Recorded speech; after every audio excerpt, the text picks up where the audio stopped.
de la mobilisation tant à Paris qu'en région. D'ailleurs, on assiste encore aujourd'hui à une nouvelle bataille de chiffres. Selon le ministère de l'Intérieur, plus de 825 000 personnes sont descendues dans les rues, 2,5 millions à 3 millions de personnes selon les syndicats. Nous entendrons également les jeunes, ces fameux lycéens qui s'estiment légitimes de parler de leur avenir.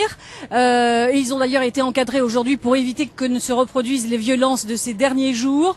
Nous évoquerons aussi l'inquiétude des automobilistes qui depuis hier soir font la queue dans les stations-service alors que le gouvernement assure qu'il n'y a pas de pénurie de carburant. Sachez aussi que ce 19-20 est également perturbé par la grève. Tout de suite en images, le récit de cette 5e journée de mobilisation contre les retraites. Retour en direct, place de la Nation à Paris où la manifestation nationale s'est achevée. Vous le voyez, la place a été rouverte à la circulation. Jean-Michel Billet, selon le ministère de l'Intérieur, le mouvement s'essouffle ? Bon, je crois qu'on ne va pas chipoter ce soir sur le nombre de manifestants. Est-ce qu'il y avait plus de manifestants, moins de manifestants que le 2 ou que le 12 octobre? À la limite, peu importe. Ce qui est important pour les syndicats, je pense qu'ils ont maintenu la mobilisation. Cette mobilisation ne se dément pas.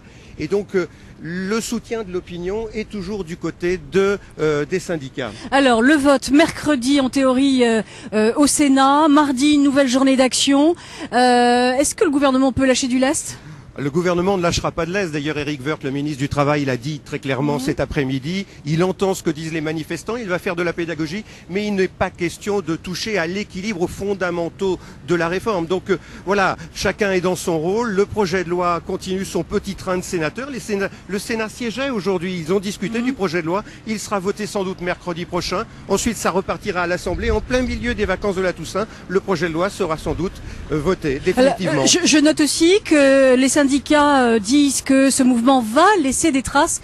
La marge de manœuvre maintenant des syndicats, que vont-ils faire ? Elle est très étroite, la marge de manœuvre des syndicats. Une petite phrase de Bernard Thibault que j'ai entendue cet après-midi dans la manifestation. Il disait, il rappelait la détermination des manifestants, mais en même temps il disait que cette détermination pouvait servir pour d'autres réformes. C'est donc bien le signe que les syndicats sont déjà dans l'au-delà de la réforme de la retraite. Il faudra bien sortir de cette mobilisation.